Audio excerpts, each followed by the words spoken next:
People, yes, I want to talk about this General Ibrahim Babangida's autobiography he launched in Abuja, a journey in service, in which he released and stated very emphatically that the 1966 coup d'etat was not an Igbo coup. And ever since he said that, everybody has been talking. People have been making their points, brainstorming, saying all manner of things, especially people from the Southeast. Everybody knows that Igbos were not responsible for that coup.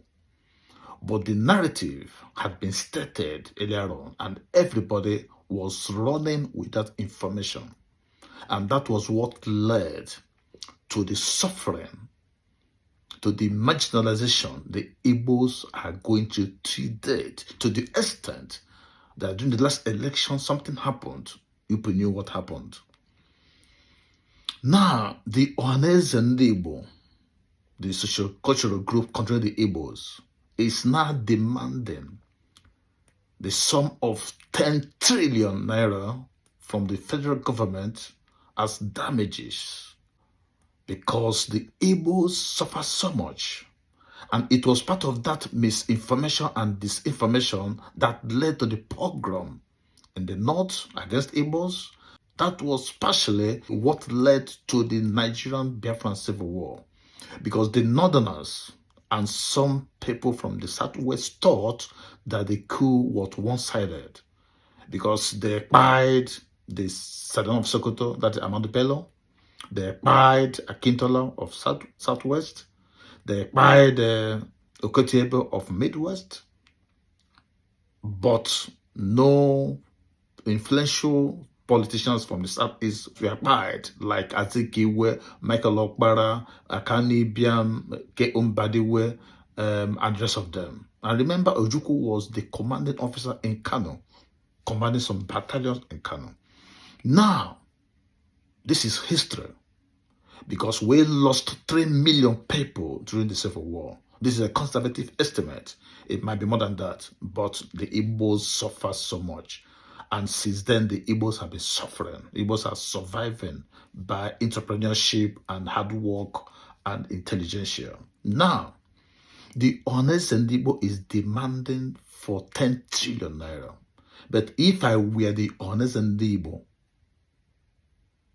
patriots, the people that organize the socio-cultural group, if I were those people, what they should be demanding right now is the release, the unconditional release of Mazi Nnamdi Kanu, who has never committed any offense known to law in Nigeria. He was extraordinarily renditioned from Kenya to Nigeria, and ever since he has been kept at this facility against his will and against all court judgments that had pronounced that he was a free guy, that he should be let go. But the government continues to detain our beloved brother Mazi Nnamdi Kanu. So the emphasis should be placed on his release, not necessarily talking about 10 trillion naira. Nigeria's economy is not good. There's no way we can get that kind of money. Let's go for something that is feasible.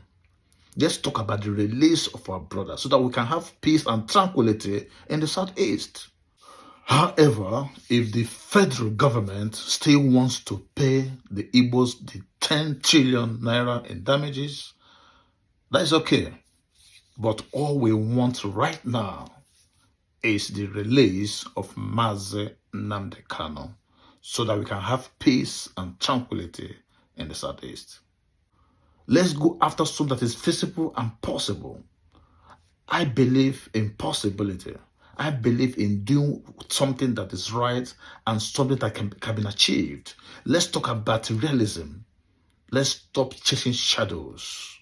Yes, the Igbos were maltreated. The Igbos were butchered, messed up. I understand. It's very painful and we never forget. But right now, let's talk about more important issues. Because those people that had lost their lives They cannot be got back to this world. So let's go to what will be beneficial to the Igbo people. Let our collective effort be that our beloved brother is released today by President Tinubu through political solution. Since the court judgments are not to bed, the Bintanyako court and what have you, nothing has worked. Nnamdi Kanu has hired the best attorneys in Nigeria, the likes of Michael Zugome, Barrister Joe Eloy Jimako, and the rest of them. Nothing has worked. It's not about court issue. It's all about political solution. It is the government that is holding him in captivity, and it's only government that can release him. So let there be truce between the Igbos and the federal government. Let's forget that trillion naira. We don't need it. Lives have gone of Igbo people that we are lost during the civil war, during all the programs in the north, because anything that happens in Nigeria, the Igbos will bear the brunt of the situation. So now let's talk about how to release our beloved brother Mazi Nnamdi Kanu so that Igbos can live at peace, Igbos cities and communities can live at peace. This is the way forward, and this is the way it should be done. I stop here, and have a good day.